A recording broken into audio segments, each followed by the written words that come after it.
الأرحام إن الله كان عليكم رقيبا يا أيها الذين آمنوا اتقوا الله وقولوا قولا سديدا يصلح لكم أعمالكم ويغفر لكم ذنوبكم ومن يطع الله ورسوله فقد فاز فوزا عظيما أما بعد أعوذ بالله السميع العليم من الشيطان الرجيم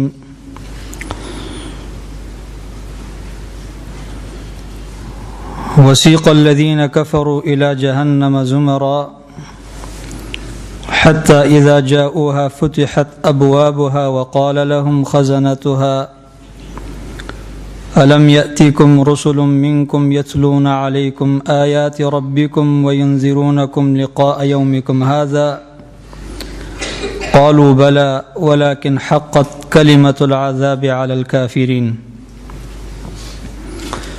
قيل ادخلوا أبواب جهنم خالدين فيها فبئس مثوى المتكبرين۔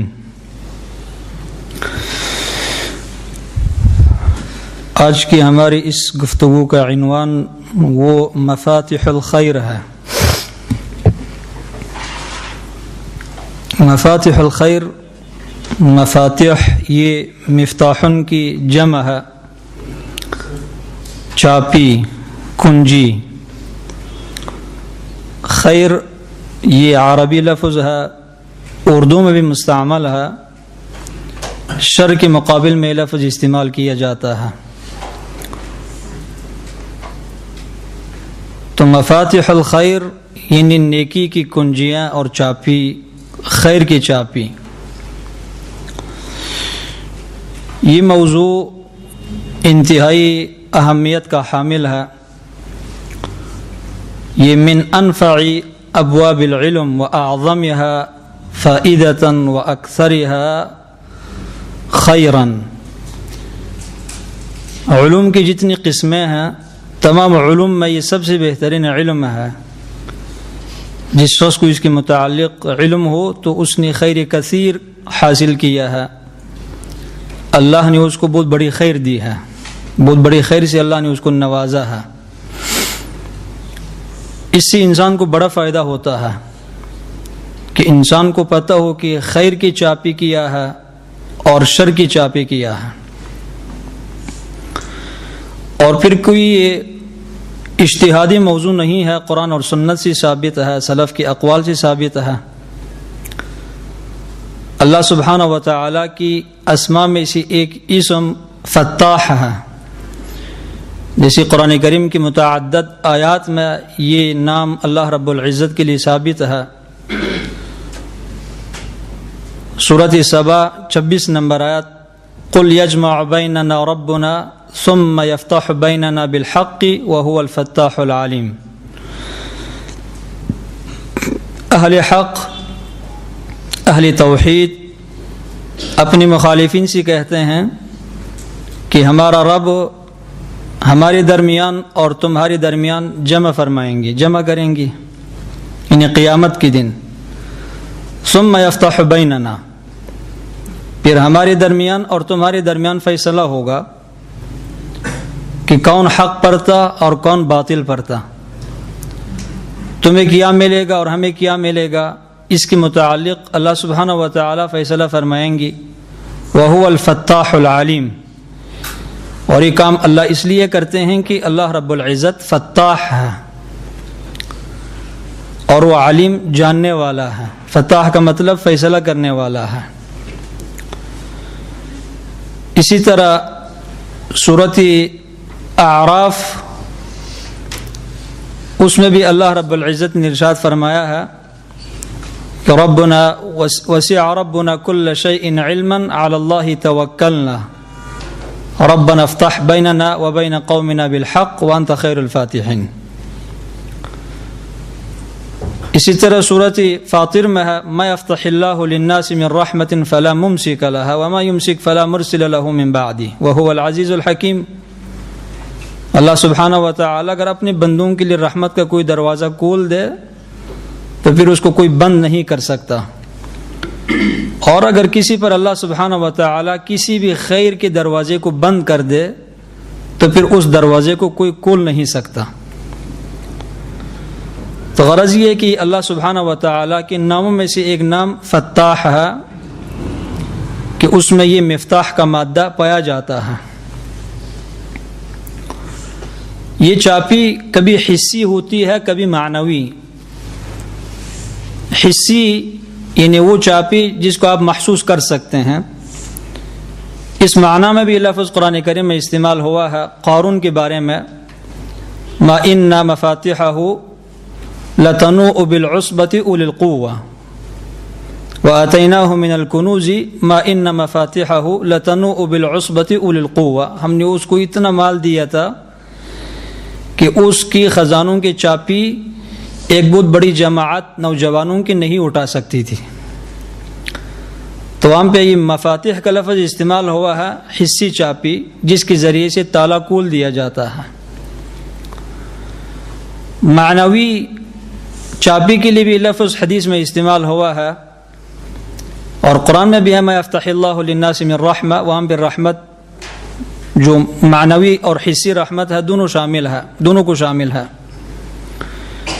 اسی طرح حدیث میں ہے مفتاح الصلاۃ الطہور، نماز کی جو چابی ہے وہ وضو ہے، وضو کے بغیر نماز قبول نہیں ہوتی۔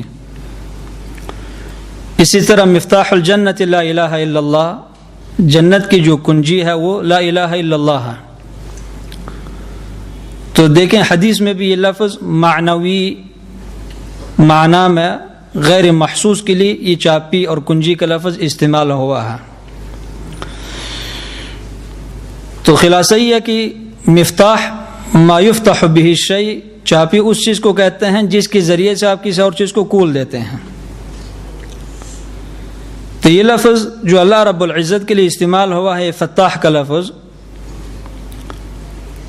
یہ اس کی دو معانی ہے، جیسے ابن قیم رحمہ اللہ نے لکھا ہے کہ وَكَذَلِكَ الْفَتَّاحُ مِنْ أَسْمَائِهِ وَالْفَتْحُ فِي أَوْصَافِهِ أَمْرَانِ۔ یہ فتاح اللہ سبحانہ و تعالیٰ کی اسماء میں سے ایک اسم ہے، اور اس کی دو معانی ہے، اس صفت فتاح کی دو معانی ہے۔ فتح بحکم وهو شرع الہنا والفتح بالاقدار فتح ثانی۔ اس کی دو معانی ہے، ایک تو فتاح کا مطلب وہ ذات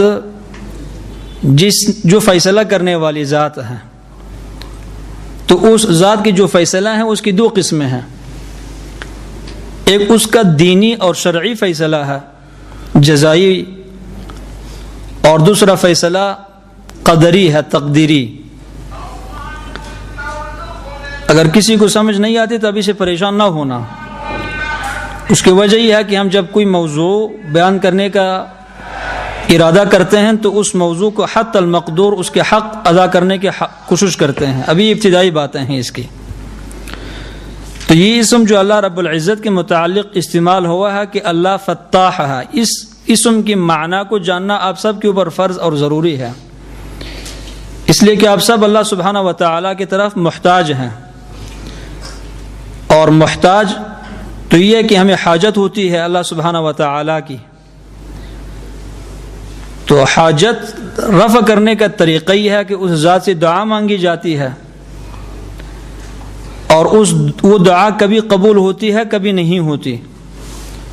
اس دعا کی قبولیت کا بہترین سبب توسل باسماء اللہ الحسنى و صفاتہ العلیٰ، بہترین طریقہ یہ ہے کہ آپ اپنی اس دعا میں اس حاجت میں اللہ سبحانہ و تعالیٰ کی اسماء اور صفات کا وسیلہ پیش کریں، اللہ سبحانہ و تعالیٰ کی صفات میں سے اس صفت کو لے کر اللہ کو پکاریں کہ جس صفت کے درمیان اور آپ کی اس حاجت کے درمیان ایک مناسبت ہوتی ہے۔ تو وہ صفات جس کے معانی کو جاننا انتہائی ضروری ہے سب لوگوں کے لیے، ان میں سے ایک صفت فتاح ہے۔ تو اس صفت کا دو معانی ہے، پہلا معنی یہ ہے کہ وہ اللہ رب العزت فیصلہ کرنے والا ہے۔ کیسی فیصلہ کرتے ہیں؟ اللہ سبحانہ و تعالیٰ کے فیصلے کی دو قسمیں ہیں، بلکہ آپ اس کو 3 قسم بھی بنا سکتے ہیں۔ ایک اللہ سبحانہ و تعالیٰ کا دینی فیصلہ ہے، اللہ سبحانہ و تعالیٰ اپنی دین کے لحاظ سے جو دین اللہ نے بھیجا ہے اس لحاظ سے اللہ فتاح ہے، کس طرح فتاح؟ اللہ نے دین بھیجا ہے، انبیاء علیہم السلام کو مبعوث کیا ہے، کتاب بھیجی ہے، اور دین کے آنے کا مقصد، آسمانی کتب کی نزول کا مقصد، انبیاء علیہم السلام کی بعثت کا مقصد کیا ہے کہ بندوں کے اوپر جو اللہ سبحانہ و تعالیٰ کی جانب سے فرائض ہے ان کی وضاحت، ان کو کھول دینا۔ میں نے شروع میں بات کی تھی کہ کھولنا دو قسم کے، ایک حسی ہے، ایک معنوی ہے۔ اب مثلا ایک شخص کافر ہے تو اسلامی فرائض اور شرائع اس کے لیے ایسے ہیں جیسے کہ اس کو تالا لگا ہوا ہے، یا جاہل لوگوں کے لیے کل اسلامی احکامات ایسا ہے جیسے کسی کمرے کے اندر بند ہے اور اس کو باہر سے تالا لگایا ہے، یا جو لوگ قرآن کریم کی مفہوم اور معانی کو نہیں جانتے تو قرآن ان کے لیے ایسا ہے جیسے اس کو تالا لگا ہوا ہے۔ اب اس تالے کو کھولنے کا طریقہ کیا ہے، ذریعہ کیا ہے علم، یہ علم چاپی ہے جس کے ذریعے سے آپ اس قرآن کے تالے کو کھول دیتے ہیں اور اس کے معادن سے آپ مستفید ہوتے ہیں، فائدہ اٹھاتے ہیں۔ تو اللہ سبحانہ و تعالیٰ فتاح ہے دین کی نزول کے لحاظ سے، کہ اللہ سبحانہ و تعالیٰ نے اس دین کے ذریعے سے، انبیاء علیہم السلام کے ذریعے سے بندوں کی جو مکلفیت اور فرائض ہے اللہ نے وہ کھول دیا ہے، ان کی وضاحت کر دی ہے کہ یہ چیزیں تمہارے اوپر فرض ہے، اور اس کو ادا کرنے کا طریقہ یہ ہے، اس کی کیفیت اور اس کی کمیت کو اللہ رب العزت نے واضح کر دیا ہے۔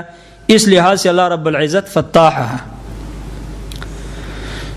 دوسرا معنی اسی فتاح میں وہ یہ ہے کہ اللہ سبحانہ و تعالیٰ فتاح ہے بحکمہ الجزائی، کہ اللہ سبحانہ و تعالیٰ پھر جزا بھی دیتا ہے۔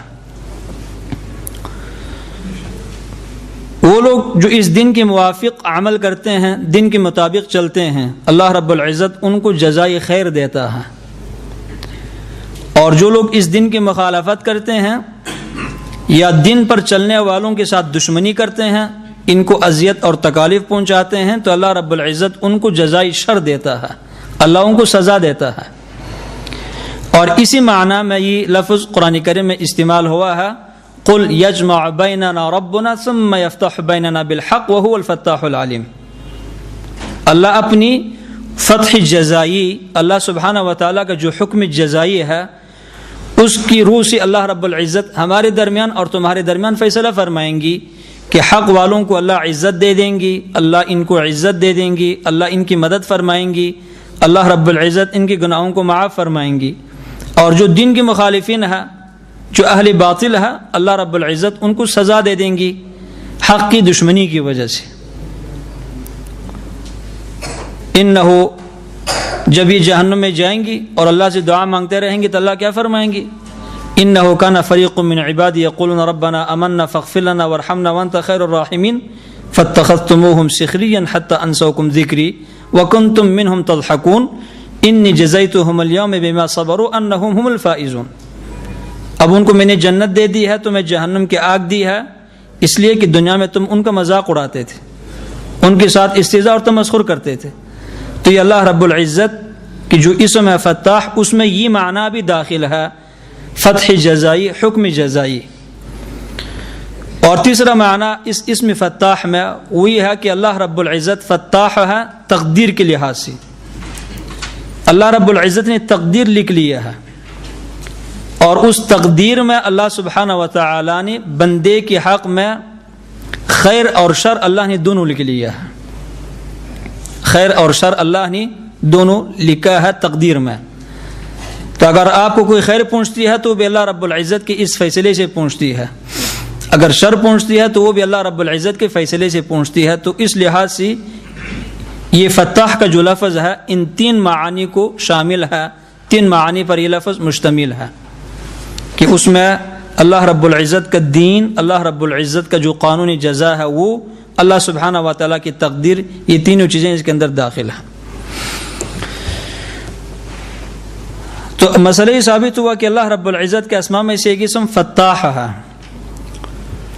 اور پھر احادیث کی طرف رجوع کریں تو بہت سارے مقامات میں اللہ کے رسول نے بہت سارے چیزوں کو چاپی کہا ہے، جیسی معاذ بن جبل کی روایت نبی کریم صلی اللہ علیہ وسلم نے فرمایا کہ مفاتح الجنہ شہادت لا الہ الا اللہ، جنت کی جو کنجی ہے وہ لا الہ الا اللہ کی گواہی ہے۔ اسی طرح ابو نعیم نے اپنے حلیہ میں روایت کیا ہے، حلیۃ الاولیاء میں، انس بن مالک کی روایت، ایک اعرابی نے آ کر اللہ کے رسول سے کہا کہ ما مفتاح الجنہ، جنت کی چابی کیا ہے، کون سی ہے؟ تو نبی کریم صلی اللہ علیہ وسلم کہنے لگے لا الہ الا اللہ، یہ لا الہ الا اللہ یہ جنت کی چابی ہے۔ لیکن یہاں پہ یہ بات قابل وضاحت ہے کہ بہت سارے لوگ اس دور میں جہالت کی وجہ سے غلط فہمی کا شکار ہیں۔ وہ کہتے ہیں کہ بس جیسے لا الہ الا اللہ کلمہ پڑھ لیا ہے بس جنت تمہاری ہے۔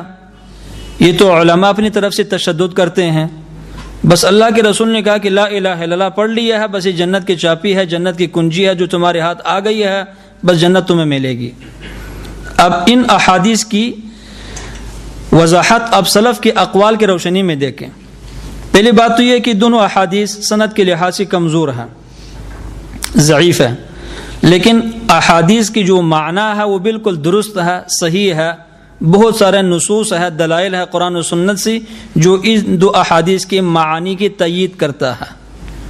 مثلا ان میں سے ایک روایت مسلم کی روایت، عمر بن خطاب کی روایت، نبی کریم صلی اللہ علیہ وسلم کا ارشاد گرامی ہے ما من مسلم یتوضأ فیبلغ او یسبغ الوضوء ثم یقول اشہد ان لا الہ الا اللہ وان محمدا عبدہ ورسولہ الا فتحت له ابواب الجنت الثمانیہ یدخل من ایہا شاء۔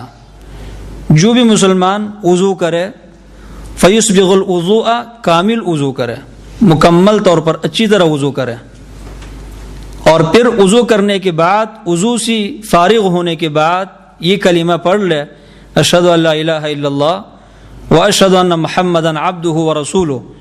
کچھ روایات میں وحدہ لا شریک لہ بھی ہے اور مسلم کی اس روایت میں وحدہ لا شریک لہ نہیں ہے، تو بقیہ احادیث صحیحہ میں وہ بھی ہے، وہ بھی ملائیں ساتھ اور پڑھ لیں تو حدیث میں یہ ہے کہ فتحت لہ ابواب الجنت الثمانیہ، جنت کے 8 دروازے اس کے لیے کھول دیے جاتے ہیں، اور جس دروازے سے بندہ چاہتا ہے جنت میں داخل ہوتا ہے۔ اب دیکھیں وہ صحیح حدیث جو مسلم کی روایت ہے، تائید ہے ان پہلے 2 احادیث کی کہ لا الہ الا اللہ یہ جنت کی کنجی ہے، تو اس حدیث کی وجہ سے اس دونوں احادیث کو تقویت ملتی ہے، قوت ملتی ہے۔ اب مسئلہ یہ نکل آیا ہے کہ توحید کی وجہ سے جنت کی دروازے کھول دیے جاتے ہیں، لیکن جو شخص سالم توحید لے کر کے نہ آئے تو ان کے لیے کیا ہوگا؟ قرآن پڑھیں لا تفتح لهم ابواب السماء ولا يدخلون الجنة حتى يلج الجمل في سم الخياط۔ جو توحید کے بغیر اللہ سبحانہ و تعالیٰ کے سامنے پیش ہوتے ہیں ان کے لیے آسمان کے دروازے نہیں کھول دیے جاتے، اور وہ جنت میں داخل نہیں ہو سکتے جب تک کہ اونٹ سوئی کی سوراخ کے اندر داخل نہ ہو جائے۔ تو سوئی کی سوراخ میں اونٹ کا داخل ہونا ناممکن ہے، مستحیل ہے، غیر ممکن ہے، یہ محالات میں سے ہے۔ تو اسی طرح مشرک جس شخص کی دماغ میں، دل میں، عقیدے میں، عمل میں توحید نہیں ہے تو اس کا داخلہ جنت میں بالکل حرام ہے۔ انہ من یشرک باللہ فقد حرم اللہ علیہ الجنہ، اللہ نے اس پر جنت کو حرام کر دیا ہے۔ ونادى اصحاب النار اصحاب الجنة ان افيضوا علينا من الماء او مما رزقكم الله قالوا ان الله حرمهما على الكافرين۔ یہ جہنمی جنتیوں کو آواز دے دیں گی کہ اب تھوڑا سا ہمارے اوپر احسان کر لو، شفقت کر لو، جو کچھ اللہ نے تمہیں رزق روزی دی ہے اس میں سے تھوڑا سا حصہ ہمیں بھی دے دو، اس میں تو کوئی کمی پیدا نہیں ہوگی۔ جنتیوں کو جواب دے دیں گی ان اللہ حرمہما علی الکافرین، اللہ نے جنت کی رزق روزی کو کافر پر حرام قرار دیا ہے۔ تو غرض یہ ہے کہ جن لوگوں کے پلڑے میں توحید نہیں ہے وہ جنت سے محروم رہیں گی، اس لیے کہ جنت کی چابی ان کے ہاتھ میں نہیں ہے، اور جنت کی کنجی کیا ہے؟ توحید، لا الہ الا اللہ۔ تو اس محض لا الہ الا اللہ، صرف اس کے الفاظ کو پڑھنے سے انسان کو جنت نہیں ملے گی، جیسے امام بخاری رحمۃ اللہ علیہ نے صحیح بخاری میں قول نقل کیا ہے وہب ابن منبہ کا۔ وہب ابن منبہ سے کسی نے کہا کہ الیس لا الہ الا اللہ مفتاح الجنہ، کیا لا الہ الا اللہ جنت کی چابی اور کنجی نہیں ہے؟ تو وہب ابن منبہ رحمۃ اللہ علیہ کہنے لگے بلا ولیکن لیس مفتاح الا لہ اسنان، بالکل اسی طرح ہے، لا الہ الا اللہ جنت کی کنجی ہے، لیکن کوئی ایسی کنجی اور چابی نہیں ہے مگر اس کے دانت ہوتے ہیں۔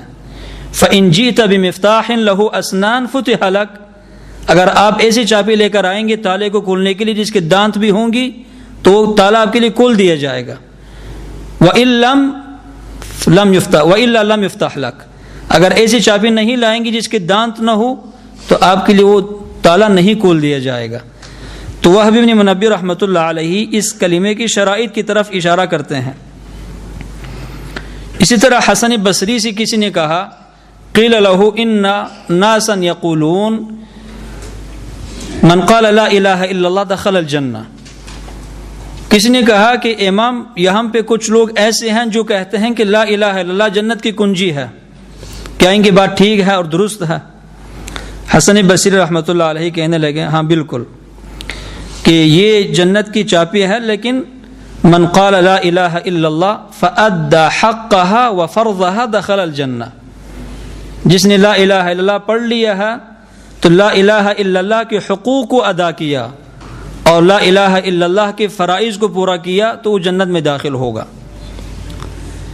امام مسلم رحمۃ اللہ علیہ اس حدیث کو معاذ بن جبل کی روایت من قال لا الہ الا اللہ دخل الجنہ، جس نے لا الہ الا اللہ پڑھ لیا جنت میں داخل ہوگا، اس حدیث کو بیان کرنے کے بعد ابن شہاب الزہری کہ جو بہت بڑے امام ہیں حدیث کا، ان کے قول کو نقل کرتے ہیں کہ جب بندہ لا الہ الا اللہ پڑھ لیتا ہے تو وجبت علیہ امور وحرمت علیہ امور، لا الہ الا اللہ پڑھنے کے بعد کچھ چیزیں انسان پر واجب ہوتی ہے اور کچھ چیزیں انسان پر حرام ہوتی ہے۔ تو ان اقوال کو پیش کرنے کی غرض یہ ہے کہ لا الہ الا اللہ یہ جنت کی کنجی ہے، جنت کی چابی ہے، لیکن صرف زبانی کلمہ نہیں بلکہ اس کلمے کا جو مقتضا ہے، اس کلمے کے جو حقوق ہے، کلمے کی جو فرائض ہے ان کو پوری کرنی چاہیے، اور خصوصاً کلمے کی جو شرائط ساتھ کہ وہ کیا ہے، اخلاص ہے، صدق ہے، انقیاد ہے، قبول ہے، اور اسی طرح محبت ہے، ان کی تفصیل میں توحید کی دروس میں بیان کر چکا ہوں۔ وہ شرائط کے ساتھ اگر بندہ کلمہ پڑھ لے تو پھر اس کلمے کا فائدہ یہ ہوگا کہ بس جنت کی چابی اس بندے کو مل گئی ہے، جیسے قیامت کے دن چلے جائے گا تو اللہ رب العزت اس کو جنت میں داخل فرمائیں گے۔ اسی طرح حسن بصری رحمۃ اللہ علیہ فرزدق ایک شاعر ہے، اس کی بیوی فوت ہو گئی تھی، اس کے جنازے میں شریک ہوئے، جیسے یہ فرزدق شاعر اپنی بیوی کی تدفین سے فارغ ہوتا ہے تو حسن بصری نے اس سے کہا کہ ما اعددت لهذا اليوم، اس دن کے لیے تم نے کیا تیاری کیا ہے؟ یہ دن جس میں اب تمہاری بیوی داخل ہو چکی ہے، زندگی کے ایک مرحلے کو گزار کر کے اب دوسرے مرحلے میں تمہاری بیوی داخل ہو چکی ہے، جہاں پہ تم نے اپنی بیوی کو دفنایا یہاں پہ تم خود بھی دفنایا جاؤ گی، تو ما اعددت لهذا اليوم، اس دن کے لیے تم نے کیا تیاری کیا ہے؟ اگر دنیا بیوی کے ساتھ وفا نہیں کرتی تو شوہر کے ساتھ بھی وفا نہیں کرے گی، کیا تیاری کیا ہے؟ تو فرزدق شاعر کہنے لگا لا الہ الا اللہ منذ 70 سنہ، 70 سال سے میں اس دن کے لیے لا الہ الا اللہ تیار کر چکا ہوں، یعنی میری 70 سال عمر ہے اور شروع سے بس میں یہ کلمہ پڑھتے آ رہا ہوں، امید ہے کہ بس یہی کلمہ تیاری ہے۔ حسن بصری رحمۃ اللہ علیہ کہنے لگے نعم نعم العدہ لیکن للا الہ الا اللہ شروطا، اچھی تیاری ہے، صحیح تیاری تم نے کیا ہے، لیکن ایک بات ذہن میں رکھو کہ اس لا الہ الا اللہ کے کچھ شرائط بھی ہیں۔ فإیاک وقذف المحصنات، خصوصاً آج کے بعد پاک دامن خواتین پر الزام لگانے سے اپنے آپ کو رکا کرو۔ اس کی پس منظر بیان کر لوں کہ حسن بصری نے خاص طور پر اس چیز کی وصیت کیوں کی تھی فرزدق شاعر کو، اس لیے کہ شاعر ہے اور شاعر لوگوں کی عادت یہ ہے کہ فی کل واد یہیمون، ان کا کوئی مذہب نہیں ہوتا، کبھی کافر ہوتے ہیں اور کبھی پکا موحد ہوتے ہیں، کبھی توحید ان کی زبان سے نکل آتی ہے، کبھی شرکیہ کلمات اور کفریہ کلمات ان کی زبان سے نکل آتا ہے۔ یہ کبھی اللہ کا دوست ہوتے ہیں، کبھی اللہ کے ساتھ دشمنی کا اعلان کر دیتے ہیں، تو یہ ان کا کوئی مذہب نہیں ہوتا، اس لیے کہ غالباً شعر اور شاعری کی بنیاد عشق ہے۔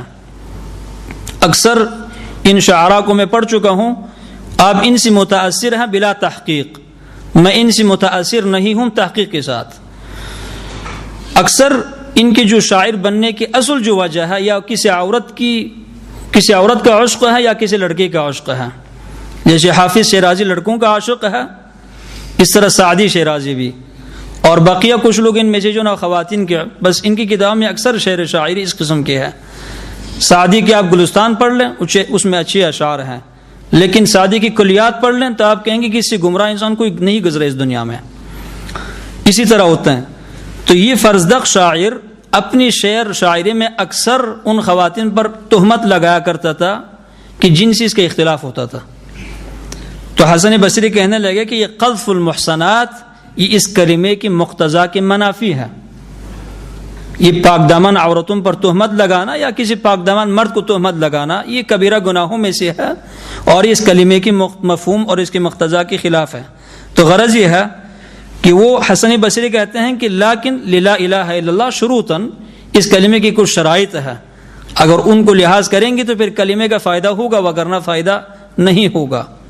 تو یہ میں نے تھوڑی سی وضاحت کی اس ایک چابی کے متعلق کہ یہ کلمہ یہ لا الہ الا اللہ ہمارے سب سے بڑے مقصد کے لیے یہ کنجی ہے۔ سب سے بڑا مقصد کیا ہے مسلمان کا؟ جنت کا حصول اور جنت میں داخلہ۔ تو اس مقصد میں کامیابی حاصل کرنے کا بہترین ذریعہ لا الہ الا اللہ ہے، لیکن اس لا الہ الا اللہ کی کچھ شرائط ہے، ان کو سمجھنا اور ان پر عمل کرنا ہر مسلمان مرد اور عورت پر فرض ہے۔ پھر اس کا مطلب یہ نہیں کہ جس شخص کو یہ شرائط زبانی یاد ہو تو وہ یہ شرائط پر عمل کر سکتا ہے، جس کو زبانی یاد نہ ہو عمل نہیں کر سکتا، ایسی بات بھی نہیں ہے۔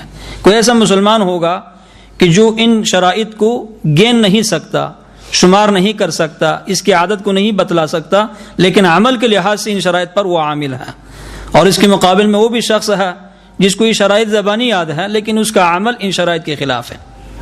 بہرحال عمل پیدا ہوتا ہے، علم کی بات ان شرائط کے متعلق جاننا ضروری ہے۔ اسی طرح یہ چاپی کے متعلق آپ چلے جائیں تو میں نے کہا کہ کوئی بھی ایسا مقصد نہیں ہے، خیر کا مقصد ہو یا شر کا مقصد، مگر اس کی کنجی ہے، اس کی چاپی ہے۔ سلف کے اقوال میں اکثر یہ بات آپ پڑھیں گی، ابن تیمیہ رحمۃ اللہ علیہ کہا کرتے تھے الصدق مفتاح کل خیر والکذب مفتاح کل شر، سچ بولنا یہ ہر خیر کی چابی ہے اور جھوٹ بولنا ہر برائی اور ہر شر کی چابی ہے۔ اسی طرح سفیان ابن عیینہ کہا کرتے تھے التفکر مفتاح الرحمہ الا تری انہ یتفکر فیتوب، یہ سوچ اور سمجھ، تدبر، سوچ اور تدبر، فکر، یہ ہر رحمت کی چابی ہے۔ آپ نہیں دیکھتے ہیں کہ کوئی بندہ جب توبہ کرتا ہے تو پہلے سوچتا ہے پھر توبہ کرتا ہے؟ انسان ایسی توبہ نہیں کرتا، بہت سارے برائیوں کے اندر یہ بندہ ملوث ہے، لیکن جب اللہ رب العزت اس کو سوچنے کی توفیق دیتے ہیں، تفکر کرنے کی توفیق دیتے ہیں، تو سوچنے کے بعد یہ بندہ کیا ہوتا ہے؟ توبہ کر لیتا ہے۔ اس کو اندازہ ہوتا ہے کہ میں تو غلط کر رہا ہوں، جو کچھ کر رہا ہوں اپنے اوپر ہی ظلم کر رہا ہوں، تو اللہ سبحانہ و تعالیٰ کی بے ادبی کر رہا ہوں، تو سوچنے کے بعد یہ تائب ہوگا، توبہ گار ہوگا۔ تو دیکھیں سلف کے الفاظ میں یہ اصطلاحات، یہ لفظ بار بار مستعمل ہے کہ یہ چابی ہے، اور رحمت کی چابی کیا ہے؟ تفکر اور سوچ۔ محمد ابن علی اپنے بیٹے سے کہا کرتے تھے یا بنی ایاک والکسل فإنہ مفتاح کل شر، سستی سے ہمیشہ گریز کر لینا بیٹا، سستی اختیار نہ کیا کرو، ہر برائی کی چابی یہ سستی ہے۔ اکثر لوگ جو دینی فرائض کی ادائیگی میں تقصیر کا شکار ہیں، کمی اور کوتاہی کا شکار ہیں، اس کی وجہ کیا ہے؟ سستی ہے۔ سستی کی وجہ سے بہت سارے لوگ عبادات کو چھوڑ دیتے ہیں۔ اسی طرح عون ابن عبداللہ کہا کرتے تھے اہتمام العبد بالذنب داع الى ترکه وندمه علیہ مفتاح للتوبہ. بندہ جب اپنے گناہ پر غمگین ہوتا ہے، یہ گناہ پر غمگین ہونا، گناہ کرنے کے بعد غمگین ہو جانا، یہ دعوت دیتا ہے انسان کو توبہ کرنے کی طرف. اور یہ جو ندامت ہے، گناہ پر اظہار ندامت اور پشیمانی، مفتاح التوبہ، یہ توبے کی چابی ہے. اب جس شخص میں یہ سوچ نہ ہو، گناہ کرنے کے بعد اس کو دکھ نہ ہوتا ہو، غم نہ ہوتا ہو، بلکہ خوشی کا اظہار کرتا ہو، خوش ہوتا ہو کہ اچھا ہوا کہ میں یہ برائی کر چکا ہوں، اس برائی کے کرنے پر میں قادر ہوا ہوں، یہ برائی کرنے کا زمینہ میرے لیے فراہم ہو چکا ہے، اس پر خوشی کا اظہار کرتا ہے، یہ تو انتہائی بدبخت انسان ہے، اللہ سبحانہ و تعالیٰ کی نگاہوں سے گرا ہوا شخص ہے. لیکن اگر گناہ کرنے کے بعد یہ ندامت کی سوچ انسان کے دماغ میں پیدا ہوتی ہے تو یہ مفتاح التوبہ، یہ توبہ کی مفتاح چابی ہے. حسن بصری رحمۃ اللہ علیہ کہا کرتے تھے، مفتاح البحار السفن، یہ بحر کی جو چابی ہے وہ کشتی ہے. کشتی کے بغیر بندہ بحر میں سفر نہیں کر سکتا، بحر کی فیوزات سے مستفید نہیں ہو سکتا، بحر کے منافع اور اس کے فوائد سے فائدہ نہیں اٹھا سکتا جب تک کشتی نہیں ہوگی. تو کشتی، بحر کی جو چابی ہے وہ کشتی ہے. ومفتاح الارض الطرق، زمین کی جو چابی ہے یہ راستہ ہیں جو اللہ رب العزت نے بنایا ہے پہلے سے، جیسے کہ اللہ رب العزت نے سورہ ملک میں اس کا تذکرہ کیا ہے، فامشوا فی مناکبہا. اور اسی طرح مفتاح السماء الدعاء، آسمان کی جو چابی ہے وہ دعا ہے.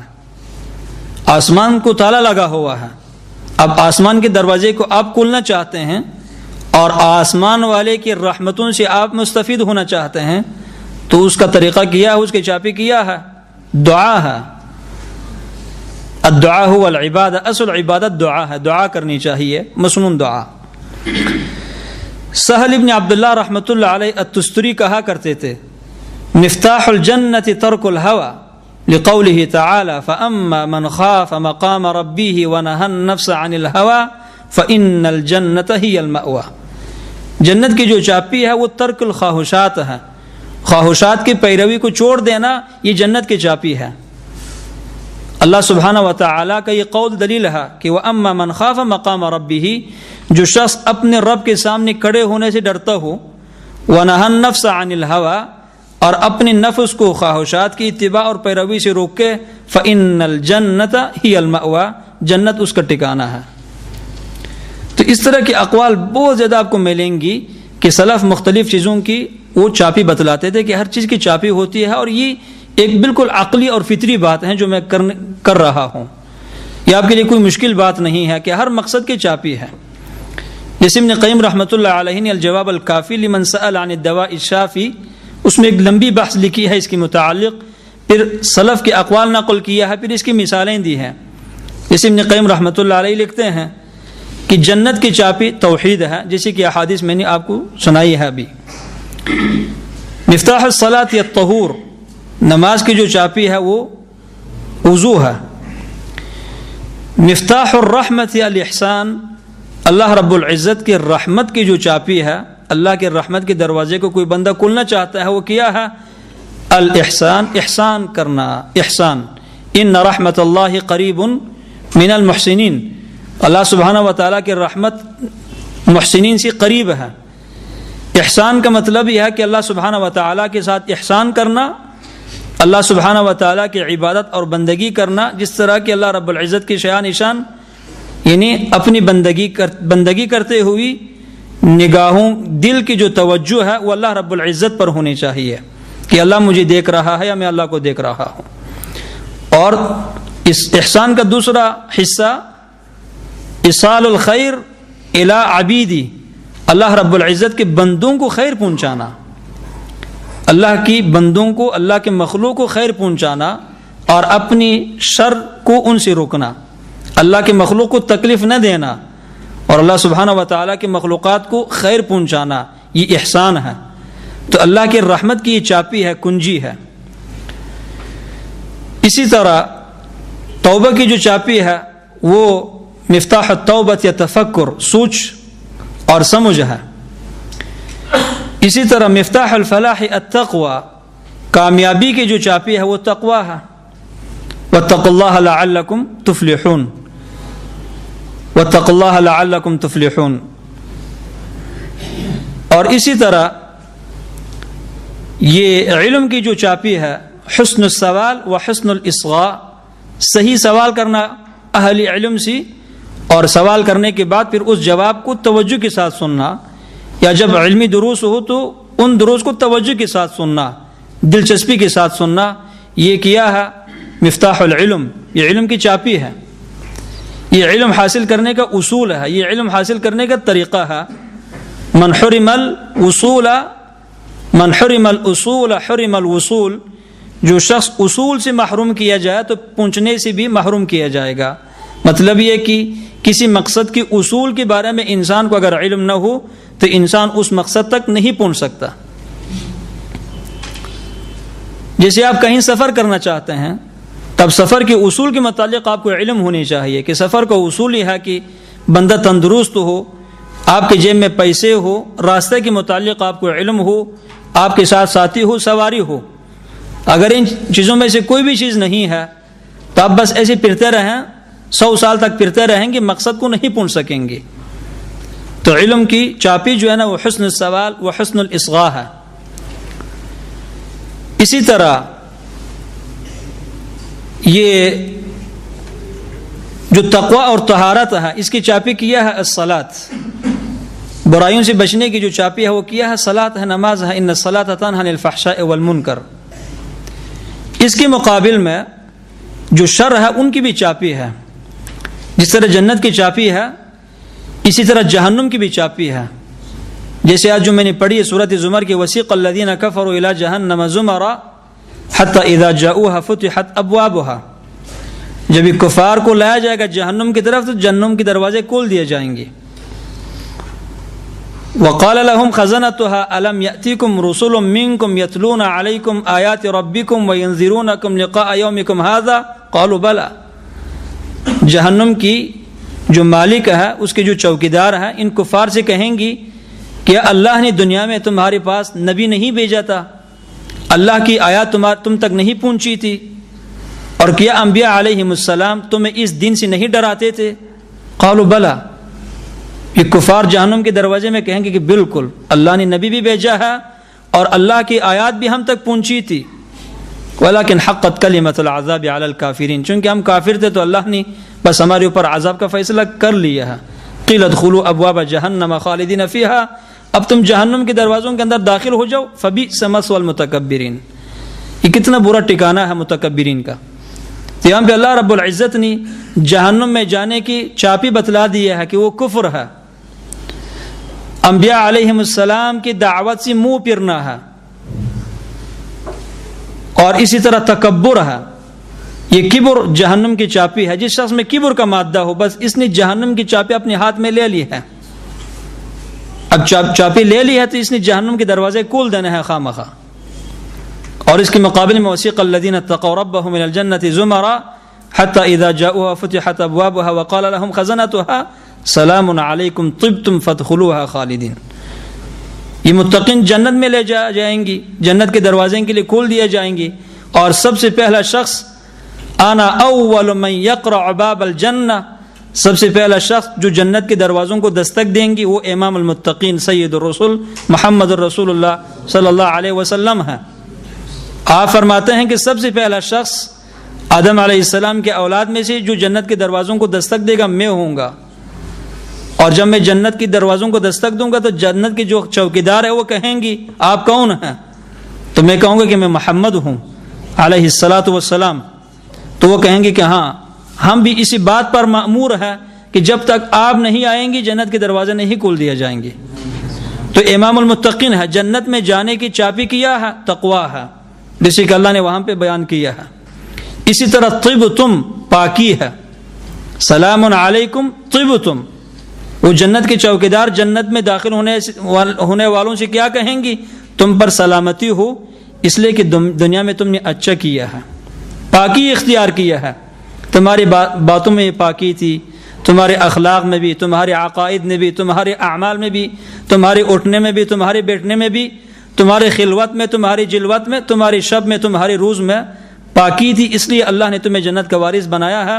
الذین تتوفاہم الملائکۃ الطیبین، جنتی وہی ہے کہ جب ملک الموت ان کے روح کو قبض کرنے کے لیے آتا ہے تو یہ پاک ہوتے ہیں۔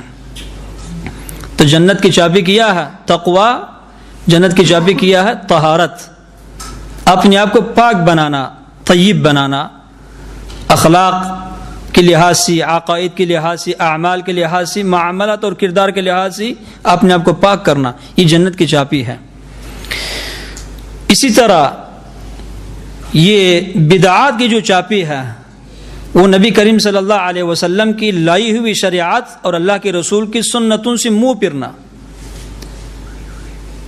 جو شخص اللہ کے رسول کی سنتوں کا احترام نہیں رکھتا، اس کے دل میں سنت کی قدر نہیں ہے، نبی کریم صلی اللہ علیہ وسلم کی تعلیمات سے دور رہتا ہے، تو اللہ کے رسول کی تعلیمات سے دور رہنا، سنت کی قدر کا دل میں نہ ہونا، یہ چابی ہے بدعات کے دروازے کو کھولنے کا۔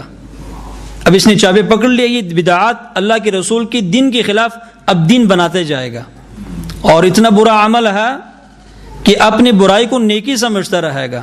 زنا سے بدتر عمل ہے، شراب سے بدتر عمل ہے، اس لیے کہ زانی کو احساس ہے کہ میں گناہ کر رہا ہوں، شرابی کو احساس ہے کہ میں گناہ کر رہا ہوں، لیکن مبتدی کو احساس حاصل نہیں ہے، بدعتی سمجھتا ہے کہ میں اللہ کا قرب حاصل کر رہا ہوں۔ اس حال میں کہ اہل علم لکھتے ہیں کہ بدعات کر کے اللہ رب العزت کے قرب کی نیت کرنا یہ اللہ کے ساتھ استہزاء ہے، کہ تم اللہ تک پہنچنا چاہتے ہو اس راستے پر چل کر کہ جو اللہ رب العزت نے وہ راستہ نہیں بنایا ہے۔ قل هذه سبيلي ادعو الى الله على بصيرة وان هذا صراطي مستقيما فاتبعوه ولا تتبعوا السبل فتفرق بكم عن سبيلي۔ تو یہ جو بدعات کی چابی ہے اللہ کے رسول کی تعلیمات سے دوری ہے۔ اسی طرح نبی کریم صلی اللہ علیہ وسلم نے فرمایا ابن ماجہ کی روایت، لا تشرب الخمر فإن الخمر مفتاح كل شر، شراب سے گریز کیا کریں، شراب نہ پی لیں، اس لیے کہ شراب یہ تمام برائیوں کی چابی ہے، ام الخبائث ہے، تمام خباثتوں کی ماں ہے۔ شرابی ہر کام کر سکتا ہے، شرابی ہر کام کر لیتا ہے۔ ابن عثیمین رحمۃ اللہ علیہ نے لکھا ہے کہ ایک نوجوان نے شراب پی ہے رات کو، اور اس کی ماں گھر میں اکیلی تھی، تو جا کر اپنی ماں کے ساتھ زنا کیا ہے۔ ماں نہیں مان رہی تھی تو اس نے اس کو مجبور کیا کہ اگر نہیں مانو گی تو اس نے چوری پکڑ لی تھی، میں اپنے آپ کو مار دوں گا۔ تو خواتین میں یہ کمزوری ہے کہ اپنے اولاد پر ان کو بہت زیادہ شفقت ہوتی ہے، رحمت ہوتی ہے، تو اولاد پر شفقت کرتے ہوئے اس نے زنا کرنے کا اجازت دے دی اپنے بیٹے کو کہ تم میرے ساتھ زنا کر لو۔ جب صبح ہوئی، اس کا وہ نشہ ختم ہوا، تو اس کو تھوڑا سا احساس ہوا کہ میں نے کچھ کیا ہے رات کو۔ اس نے آ کر اپنی ماں سے پوچھ لیا تو ماں نے انکار کیا، پھر اس نے اصرار کیا، اصرار پر ماں نے کہہ دیا کہ تم نے خباثت تو کر لی ہے رات کو۔ اس نے پھر پیٹرول پکڑ لیا، واش روم میں جا کر کے اپنے اوپر ڈال دیا ہے، اور پھر اپنے آپ کو آگ لگائی ہے اس نے۔ تو شراب کا انجام کیا ہوا ہے ماں کے ساتھ زنا، اور اس کا انجام خودکشی کہ جو جہنم میں ہمیشہ رہنے کا سبب ہے۔ مفتاح کل شر۔ ایک عورت یہاں پہ آئی تھی مسئلہ پوچھنے کے لیے اپنی شوہر کے متعلق، اور وہ کہہ رہی تھی کہ میرا شوہر شرابی ہے، لیکن شراب کافی عرصے سے پی رہا ہے، میں برداشت کرتی تھی، لیکن جب سے اس نے زنا کرنا شروع کیا ہے تو مجھے برداشت نہیں ہوتی۔ اب اس کو تو اتنی عقل نہیں تھی، اللہ نے مجھے عقل دی تھی کہ اس کی جو غیرت ہے اللہ کی خاطر غیرت نہیں کر رہی ہے، یہ اپنی ذات کی خاطر غیرت کر رہی ہے۔ شراب جو ام الخبائث ہے، جب تک وہ پیتا رہا اس کو غیرت نہیں آتی تھی، اس نے مسئلہ نہیں پوچھا۔ اب جب اس کی شوہر نے زنا کرنا شروع کیا ہے تو اس میں چونکہ اس عورت کی عزت کا مسئلہ ہے، وہ تو سب لوگوں کو پتا ہے، اس لیے اب اس کو غیرت آئی ہے، تو اس کی جو غیرت ہے یہ غیرت للہ نہیں ہے کہ اللہ کی خاطر اس نے غیرت کا اظہار کیا ہو۔ بہرحال دن میں جو باریکات ہے اس کو سمجھنا ضروری ہے کہ میں اللہ کی خاطر غیرت کر رہا ہوں یا اپنی ذات کی خاطر میں غیرت کر رہا ہوں۔ تو غرض یہ کہ جب وہ شراب پیتا ہے تو اس نے زنا تو خواہ کرنا ہے۔ تو اللہ کے رسول نے فرمایا کہ یہ مفتاح کل شر، یہ ہر شر کی چابی شراب ہے، اس سے بچنا ہے۔ اسی طرح الکذب مفتاح النفاق، یہ جو جھوٹ ہے یہ منافقت کی چابی ہے۔ منافقین کی بنیادی 4 صفات ہیں، ان میں سے سب سے پہلے جو صفت ہے الکذب اساس النفاق، یہ جو کذب ہے یہ منافقت کی چابی ہے، یہ منافقت کی بنیاد ہے، منافقت کی بنیاد اسی پر رکھی گئی ہے۔ اس کے مقابل میں جو صدق ہے وہ مفتاح کل خیر، ہر خیر کی چابی وہ سچائی ہے۔ اسی طرح اطلاق النظر، اپنی آنکھوں کی حفاظت نہ کرنا، یہ چابی ہے کس کی؟ عشق الصور کی، عشق اور عاشقی حرام جو معاشقہ ہے اس کی چابی کیا ہے نگاہوں کی عدم حفاظت۔ بندہ ایسی عاشق نہیں ہوتا، بس کسی پر آپ کی نگاہ پڑتی ہے، اگر آپ نے فوراً اپنی نگاہوں کو روک لیا، کنٹرول کیا ہے، دوسری طرف منہ پھیر لیا ہے تو بس بات ختم ہو جاتی ہے، نہ آپ کے اوپر گناہ ہے، کوئی مسئلہ نہیں ہے، آپ کسی آگ کے اندر مبتلا نہیں ہوں گے۔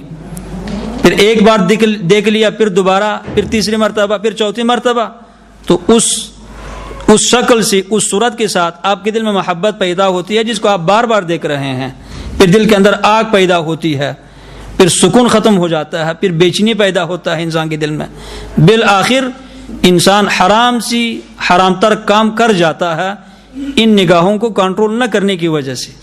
تو آپ یہ کہہ سکتے ہیں کہ زنا اور بے حیائی کی جو بنیادی ایک سبب ہے، جو چابی ہے، وہ نظروں کی عدم حفاظت ہے۔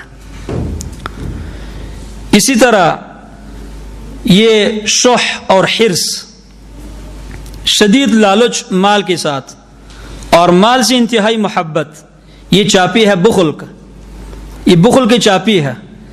اور اسی طرح قطع صلہ رحمی کی یہ چابی ہے، اور اسی طرح اکل الحرام کی چابی ہے۔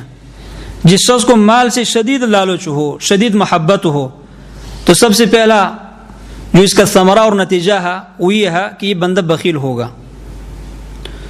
اور اسی طرح اس کے بعد پھر پیسوں کی خاطر اپنے رشتہ داروں سے کٹنا شروع ہو جائے گا، یہ کہ بس اس رشتہ دار سے بھی قطع تعلق، اس کے ساتھ بھی قطع تعلق، اس کے ساتھ بھی قطع تعلق، وجہ کیا ہے پیسے ہیں، دنیا کے مال، اور بالآخرہ حلال اور حرام کے درمیان تمیز نہ کرنا۔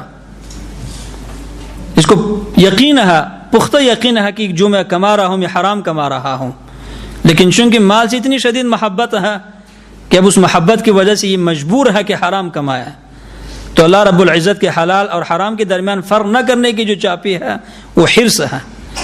اس لیے مال سے شدید محبت کرنے سے شریعت نے ہمیں منع کیا ہے، ایسی محبت کہ اس محبت کی وجہ سے آپ اللہ کے حدود کو توڑ دیں، اور ایسی محبت کہ مال کمانے کی وجہ سے دین کی مخالفت کریں، اور ایسی محبت کہ مال کی خاطر اور دنیا کمانے کی خاطر اللہ سبحانہ و تعالیٰ کی یاد سے، اللہ سبحانہ و تعالیٰ کی دین سے، اللہ سبحانہ و تعالیٰ کی عبادات سے بندہ غفلت کا شکار ہو جائے، ایسی محبت سے شریعت نے منع کیا ہے۔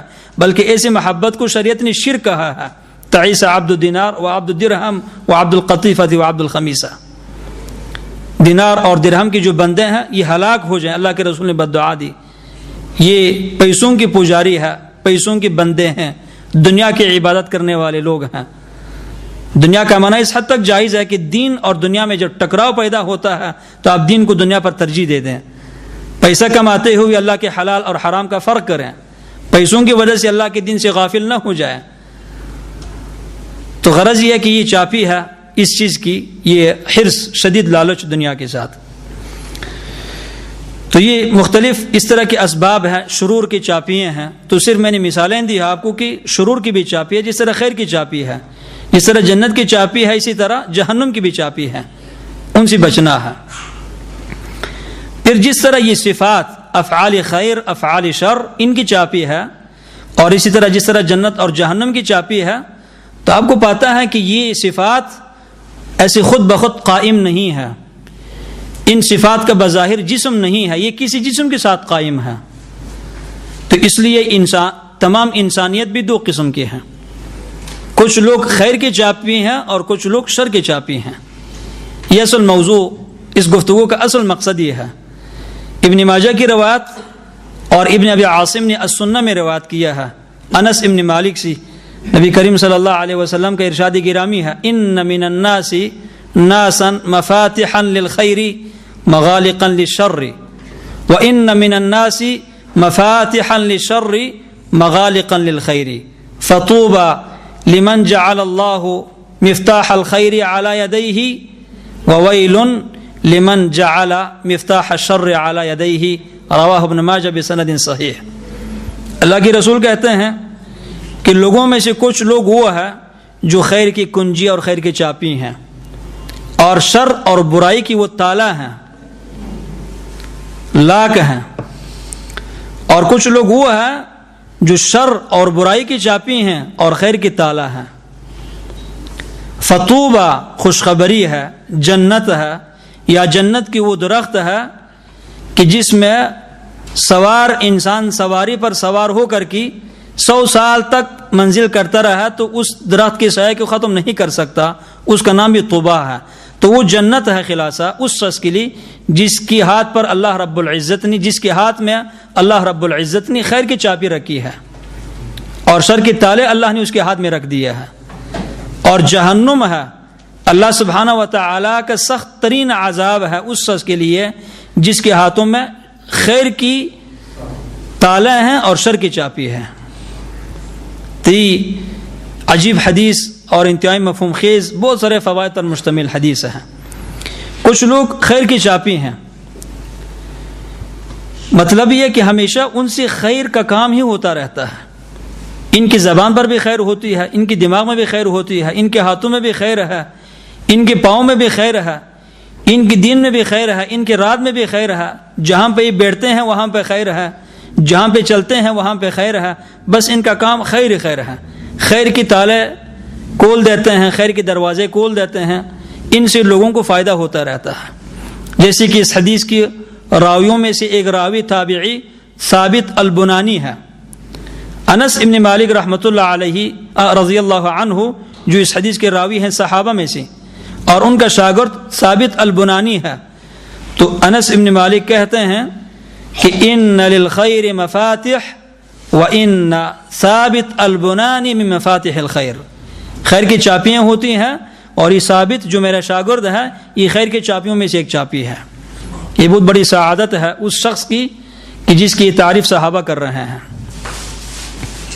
اور کچھ لوگ وہ ہوتے ہیں کہ جو شر کی چابی ہیں، بس ان کی زبان پر بھی شر ہے، ان کے دماغ میں بھی شر ہے، ان کے ہاتھوں میں بھی شر ہے، ان کے پاؤں میں بھی شر ہے، ان کے مال میں بھی شر ہے، ان کے علم میں بھی شر ہے، ان کی گفتگو اور منطق میں شر ہے، ان کے قوانین میں شر ہے، جہاں پہ چلی جاتے ہیں شر کے دروازے، اللہ کے معصیت کے دروازے کھول دیتے ہیں، معصیت کی چوکیداری کرتے ہیں، اللہ کے نافرمانی کی نگرانی کرتے ہیں، اللہ رب العزت کے نافرمانوں سے دفاع کرتے ہیں، اور بس ان کا کام ہوتا ہے خیر کے دروازوں کو تالا لگا دینا۔ جہاں کہیں سے ایک خیر کی آواز ان کے کانوں تک پہنچتی ہے تو فوراً اندر سے تکلیف ہونا شروع ہو جاتی ہے کہ بس اس خیر کو اب کس طرح بند کر دیا جائے، وہ خیر کی آواز جو ہم تک پہنچ رہی ہے یا لوگوں تک پہنچ رہی ہے اس آواز کو کس طرح ختم کیا جائے، وہ جو خیر کا دروازہ کھولا ہے اس کو کیسے تالا لگا دیا جائے، بس ان سوچتے رہتے ہیں اس کے بارے میں۔ آپ اس حدیث کو ذہن میں رکھیں اور اپنی زندگی پر غور کریں اور اپنے اس معاشرے میں غور کریں، انفرادی طور پر، اجتماعی طور پر، عوام کے لیول پر اور حکام کے لیول پر، کہ کیا اکثریت اس دور میں ہم اور ہمارے حکام اور ہمارے عوام اور ہمارے لیڈر اور ہمارے رہبر کیا یہ خیر کی چابیاں ہیں کہ شر کی چابیاں ہیں؟ ہماری جو اکثریت عوام ہے ان کی جو سوچ ہے، ان کی جو زندگی کی جو معمولات ہے، کیا ان کا روزمرہ جو کام ہے اس میں وہ خیر کی دروازے کھول دیتے ہیں کہ شر کے دروازے کھول دیتے ہیں؟ تعلیم سے شروع کریں، ہماری جو تعلیمی ادارہ ہیں، سکول، کالج، یونیورسٹی، یہاں سے شروع کر لیں، اپنی نصاب تعلیم دیکھیں، میڈیا دیکھیں، غیر معروف اخبار سے لے کر ٹی وی جتنا بھی ہے، نیٹ، سب کچھ کو دیکھیں، کیا یہ خیر پلا رہے ہیں کہ شر پلا رہے ہیں؟ یہ مفاتیح الخیر ہیں کہ مفاتیح الشر ہیں؟ ان کا مقصد کیا ہے؟ ان کی تمام جو سعی نامشکور ہے، ان کی جو بے نتائج کوشش اور زحمت ہے، اس کا مقصد کیا ہے کہ خیر کے دروازوں کو تالا لگا رہے ہیں، خیر والوں کے پیچھے لگے ہوئے ہیں جو خیر کی چابیاں ہیں، جن کے ہاتھوں میں خیر کی چابی ہے، اور دفاع کن لوگوں کا ہوتا ہے؟ اور ایسے لوگوں کو اللہ کے رسول نے کیا وَوَيْلٌ، ایسے لوگوں کے لیے جہنم ہے۔ ویل وادی من وادی جہنم، یہ ویل جہنم کی وادیوں میں سے ایک وادی ہے جس کے شر سے روزانہ جہنم 400 مرتبہ پناہ مانگتی ہے، جس کے شر سے جہنم کی جو 7 طبقات ہے، درکات ہے، جہنم مکمل طور پر روزانہ اس وادی کے شر سے 400 مرتبہ پناہ مانگتی ہے، اس ویل وادی اور اس ویل گر کے شر سے۔ تو اللہ کے رسول کہتے ہیں کہ جہنم کی وہ وادی ہے ان لوگوں کے لیے جو خیر کے دروازوں کو بند کر دیتے ہیں اور شر کے دروازوں کو کھول دیتے ہیں۔ اب ہم نے سوچنا یہ ہے اپنی زندگی پر، دروس کا مقصد بھی یہی اپنی تربیت ہے۔ سب سے پہلے مومن کی صفت کیا ہوتی ہے؟ وَجَعَلَنِي مُبَارَكًا أَيْنَمَا كُنْتُ وَأَوْصَانِي بِالصَّلَاةِ وَالزَّكَاةِ مَا دُمْتُ حَيًّا۔ عیسیٰ علیہ السلام نے کہا 55 زندگی میں اپنی قوم سے کہنے لگے وَجَعَلَنِي مُبَارَكًا، اللہ نے مجھے ایک مبارک شخص بنایا ہے۔ أَيْنَمَا كُنْتُ، جہاں کہیں بھی میں ہوں گا تو مجھ سے لوگوں کو برکت ملتی رہے گی، خیر ملتی رہے گی۔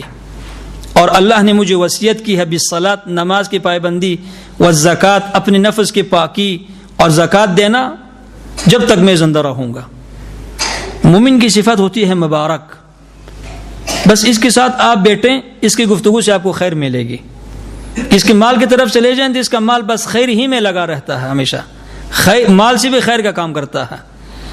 اس کی جو تحریر ہے، لکھنا ہے، دیکھیں اس میں بھی بس یہ خیر ہی پلا رہا ہے۔ اس کا جو عقیدہ ہے اس میں دیکھیں اس میں سراسر خیر ہے، دعوت دیکھیں اس میں سراسر خیر ہے۔ اس کی اکثر جو کوشش ہوتی ہے زندگی کی معمولات میں وہ بس خیر کی طرف ہے کہ میں خیر کس طرح پہنچاؤں لوگوں تک، خیر کی دروازہ میں کس طرح کھول دوں۔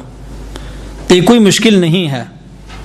سب سے پہلا جو مفتاح الخیر ہے وہ اہل علم ہے، علماء، جیسے کہ انس ابن مالک نے اس ثابت البنانی کو مفتاح الخیر کہا ہے۔